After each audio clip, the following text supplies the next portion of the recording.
Welcome to Pride Action TV, a live and interactive show that is a project of the Chicago AIDS Foundation of Chicago and the Pride Action Tank. During the show, you can call in with your questions and comments for our guests by dialing 312-738-1060. My name is Kim Hunt, and I'm the Executive Director of the Pride Action Tank, which is a social justice lab devoted to improving outcomes for LGBTQ communities through a collaborative process of inquiry, advocacy, and action.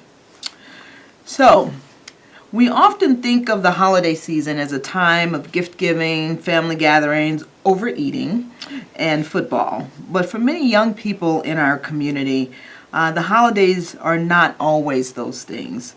I'm talking about the many young people who are experiencing housing insecurity and homelessness. In the U.S., there are roughly 1.6 million homeless youth. About 40% of them identify as LGBTQ. In the Chicago public schools, nearly 19,000 youth experienced homelessness last year, and nearly 13% of them were unaccompanied youth. And that means that they're basically on their own, not living with family or guardians. So tonight we want to talk about the subject of youth homelessness and talk about services that are available during the holiday season. And we have two guests tonight. Our first guest is Farrell Swain, a 22-year-old youth leader who is board president of the Youth Advisory Board at All Chicago. The mission of the Youth Advisory Board is to end youth homelessness in Chicago. I love that mission. Thank you very much. Farrell is a person who has lived with homelessness and has overcome extraordinary circumstances, and we're going to talk a little bit about that. So thank you for coming on the show today, Farrell. My pleasure, my pleasure. So can you tell us about your work with the Youth Advisory Council and what you hope to accomplish through that project? So originally we were founded to help All Chicago bring more of a youthful presence into a lot of their grant writing and a lot of their missionary work. So our first mission was to actually help them with the writing process of this one grant. I forgot the specific name of it, but it was a major grant that will help create more legislation to help fund more social services and to construct more like redesign many social services to help protect youth in various cares. And how many people are on the board? We have about 12 people right now. We have 6 members, and then we have 6 administrators. Okay. We have a president, a vice president, treasurer. All the officers. All the officers. Yeah. And how were you selected to be on the board? It was the actual voting process, just like any other election. Okay. For all the official positions, we have elections, and we have popular opinion and things of that nature. Okay. And are all of the folks on the Youth Advisory Board, have they all experienced homelessness? To varying degrees. Okay. Some have experienced, on the street, bare bones homelessness. Some has been dependence on the state, awards of the state. Have gone through DCFS. So we've all experienced some degree of homelessness. I feel like that's what helps us create and bring different perspectives together, and create a better tomorrow in a way. And so, if you don't mind, would you share with our audience a little bit about your experiences with homelessness and particularly around, help people understand how even more difficult this is around the holidays? So, when I was 17, my grandparents both died around the same time, and I had a choice. I became a ward of the state, or I would go to my uncle's house. So I chose my uncle. Quickly, I understood how abusive this individual was. So as soon as I left high school, got out of high school, graduated, I went straight to college, and through that I got a dormitory. I found a really good job. I was able to support myself for an extended period of time until things start dissipating. It's life. Yeah. You think you have everything, and slowly. Only takes one thing. Right, and then there's a whole domino effect. And so, because I couldn't support myself, my scholastic studies were not up to par to keep my dorm, to keep my scholarship, so I basically lost everything. Luckily, I had the support of the Center Hosted, BYC, and other agencies, so that directed me to the right places, to various shelters. Arascate, I've been to ODS, and then finally, for the last 2 years, I was in Mercy Home for Boys and Girls. I feel that a lot of times, I can only speak on my experiences, understanding that, this country is built on capitalism. It's built on this concept of having something, and my car is bigger than yours, my gift is bigger than yours, my house is bigger than yours, and here you are struggling to know where your next meal is coming. Yeah. That in of itself breeds, self-loathing and depression and anxiety, but during the holidays, it kind of sort of amplifies that. To the point where, I've known people who became very suicidal during this period of time. I'm one of the lucky few who have never really experienced suicidal ideations, but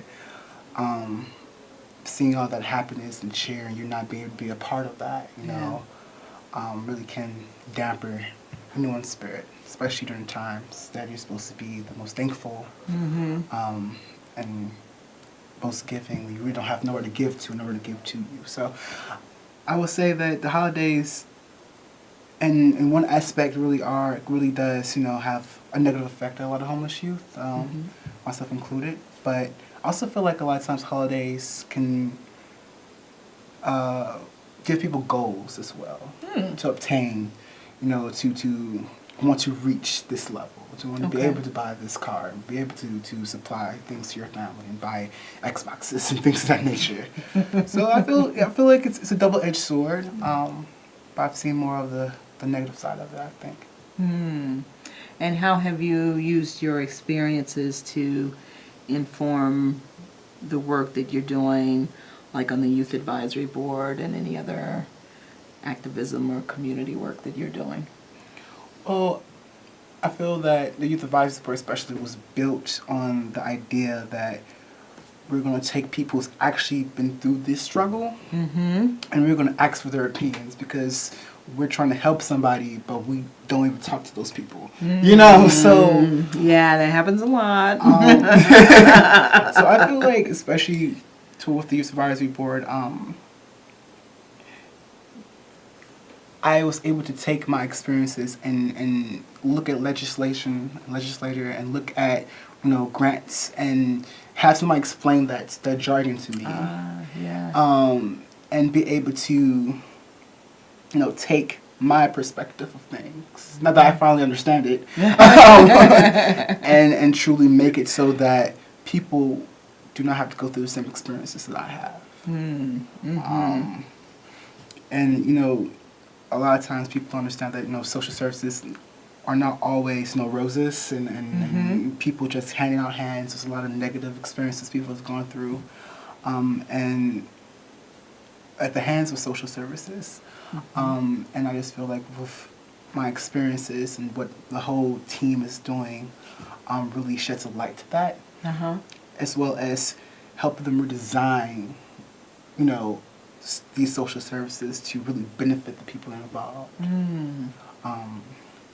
But yeah. Wow. Well, thank you for your work in that area, and for sharing your experiences. I know you just got an internship. Second day? Second day is Monday. Second day is Monday. Okay. Well, congratulations on that. I really appreciate you being on the show. Thank you.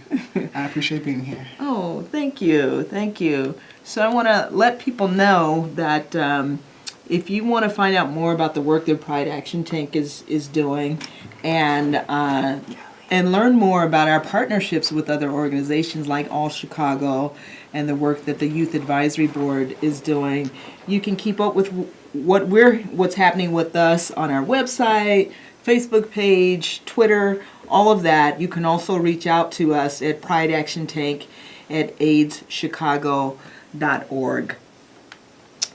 And now we have our second guest. I'll just do a little intro here and we'll delve right in.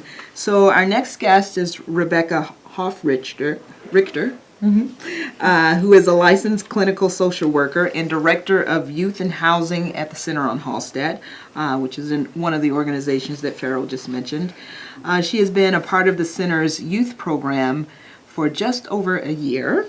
And Becca is a member of numerous citywide coalitions with the aim of supporting youth experiencing homelessness through coordinated services and advocacy around policies and funding. So thank you for being on the show. Thank you for having me.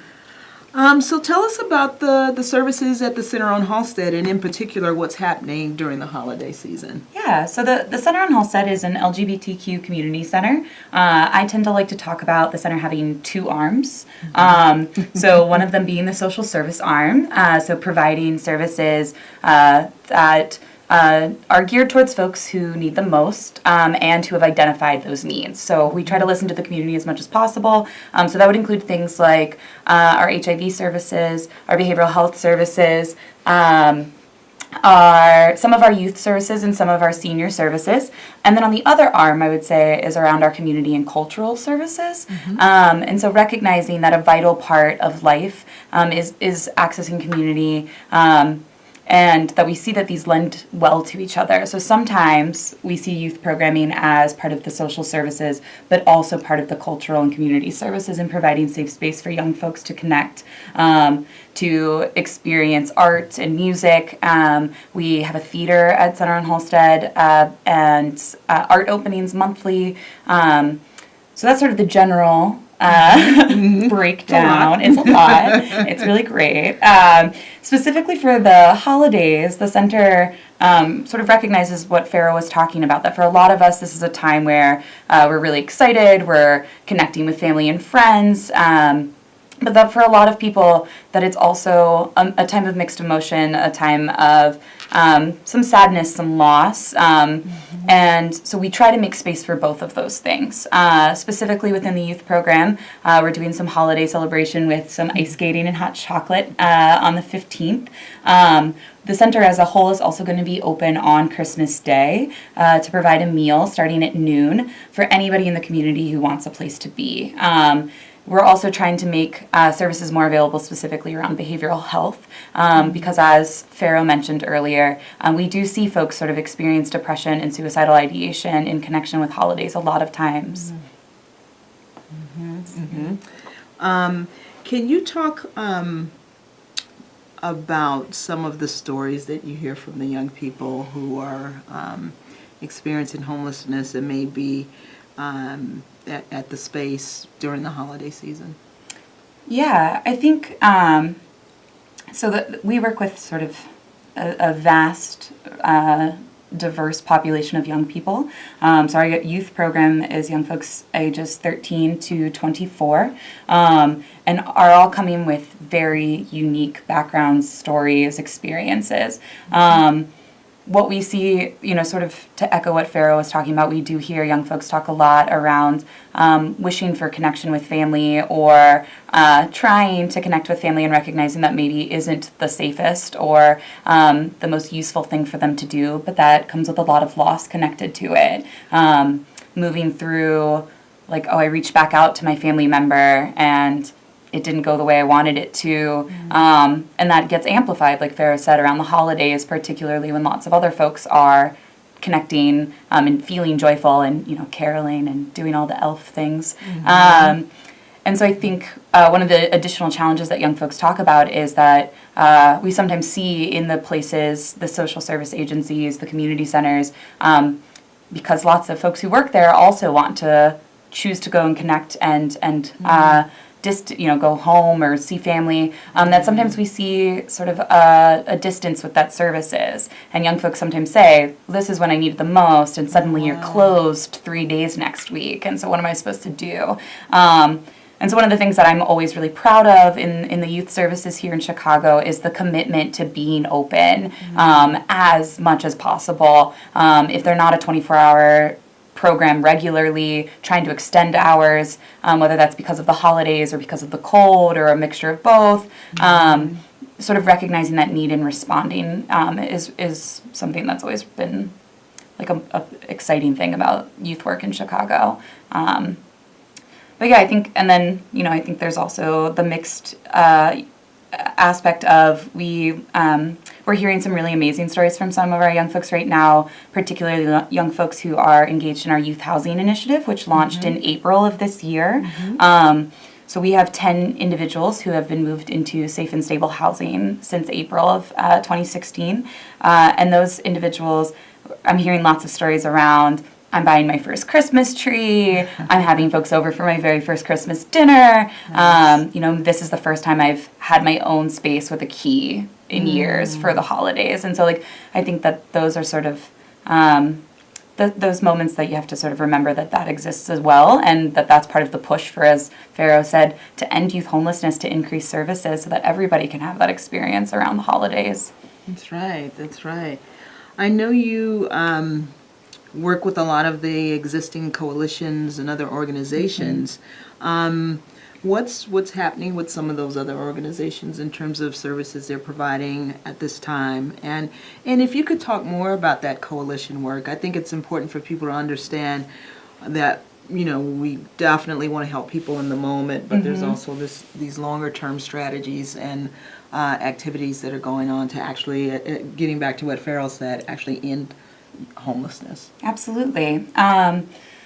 So again, I think it's one of the things that's really unique to Chicago and their sort of continuum of care is that we see these agencies being really connected, and even beyond youth work.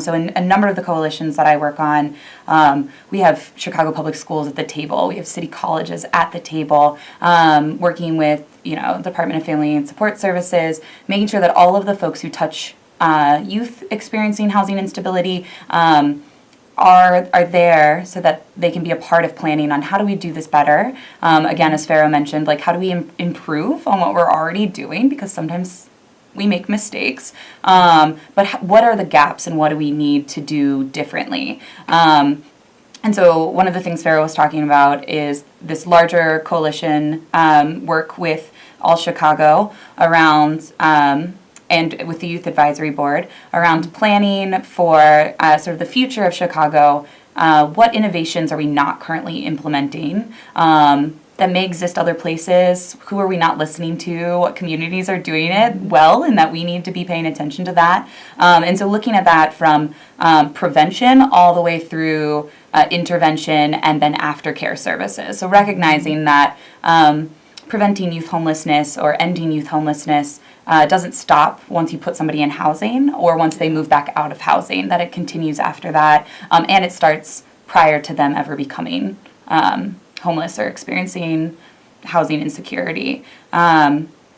And so I think there's a wide array of different youth programs out there. Farrell mentioned a number of them, like the Broadway Youth Center, Open Door Shelter through the Night Ministry, Teen Living programs, La Casa Norte, Unity Parenting and Counseling, Neon Street, and my experience, especially around the holidays, is that they all are incredibly intentional about, again, trying to extend hours as much as possible, creating space for folks to celebrate and experience cheer through different holiday parties, holiday meals, but also making space for folks to access necessary services and recognizing that eggnog and turkey doesn't necessarily erase the fact that you need to check in with somebody about where you're going to be next week, or that you're feeling a little bit lower than you were the week before. One of the new initiatives that you and I were talking about before we started the show was this new app called Streetlight Chicago that can actually be downloaded now, and provides information on services that are available for youth. And you were giving me a little background on that, how it was created and other models, other places. Yeah, absolutely. It's a really sort of innovative thing that is really exciting. Again, has come out of some coalition work. It's been very much youth driven, which is a big goal of the sort of Chicago Coalition for the Homeless, the Chicago Task Force on Youth Homelessness, and specifically working with the Chicago Coalition. They've highlighted that there's this need for being able to have resources that are updated in real time, that having resources on a flyer that we hand out is great, but those get lost or those numbers change, and having something that's more available, and most folks are walking around with a smartphone in their hand, and so having it available in an app form is incredibly convenient. Youth were a major part of reviewing it early on and saying, this doesn't work, this does work, I need maps, you need to be able to give me directions on how to get there, I need it'd be cool if there were photos. A lot of this is based on apps that exist in LA and Minneapolis, and sort of pulling from what they're doing to make sure that we're doing it in a way that is going to be successful. And it's brand new, which is really exciting, can be downloaded now, and has features around housing services, food services, drop-in centers, warming centers, cooling centers, clothing vouchers, sort of anything that young folks were saying, this is something that I regularly ask for or need connection to. They're trying to make sure is readily available on that app. And again, the name of that app is Streetlight Chicago, and you can download it now. So people also want to know what they can do to help. Yeah. Can you offer some advice on that? Yeah, I think typically when somebody asks what can I do, how can I help, I think that there's a number of ways to get involved. Donations are always appreciated. I think this time of year we particularly see an influx of coats and winter gear, so scarves, hats, gloves, which are vital and really important. But I think sometimes people forget that other needs exist too, and so things like deodorant and tampons and underwear are still necessary this time of year, and so those sorts of things are always appreciated. But you can also donate through your time. So I always let folks know, get involved in an organization like the Center on Halsted. Reach out, figure out, what areas do you want to support? What unique skills do you bring to the table that maybe you want to share? Do you play guitar? Do you want to teach some music lessons? Do you want to do some financial literacy courses? We love those sorts of supports. And there's a number of organizations who are, running and are supported every day based on their volunteers. We love and care for our volunteers, so check it out. I think if you're interested in getting involved specifically with the Center on Halsted, on the 14th, we're having an event called Rise With Us. It's going to be looking at particularly in our communities, how can you get involved, what activism is happening right now, and it's a space that's open to the entire community, so you can just come check out the building, find out more, get involved through volunteering. And what's the website for the center? centeronhalsted.org. Oh, that's simple. Yep. Nice and easy. And the center is celebrating its 10th anniversary next year? Yes. I think? Yeah. Wow, time has flown. So if folks want to learn more, if they didn't catch some of that information, you can feel free to, again, reach out to us at the Pride Action Tank. If you email us at prideactiontank@aidschicago.org, we can connect you to the various organizations so that you can make those donations of coats or whatever it is that you may have. So unbelievably, we're at the end of the show. So I want to thank our guest, Farrell. Thank you so much for sharing your story, and love what you're doing on the Youth Advisory Board. And to Becca, thank you for the work that you're doing as well. And thank you, Joshua, who's at the phones, although no one called us this week. That's okay. Pride Action Tank is also very engaged in work around youth homelessness. Actually, on February 24th of next year, we are going to be hosting the Out in the Open Sleep In. Last November, we had a sleep out and it snowed. So we'll be sleeping in this February, but it's still focused on raising funds for organizations that are serving youth experiencing homelessness, as well as increasing awareness on this issue. And we'll be back on January 6th for our January show, new year. In the meantime, enjoy the holidays, and we encourage you to donate your time, talent, or treasure to some of the organizations that were mentioned here today, and think about the young people who may not have a home to go to this holiday season, and let's all work together to end homelessness. Thank you, and we'll see you next year.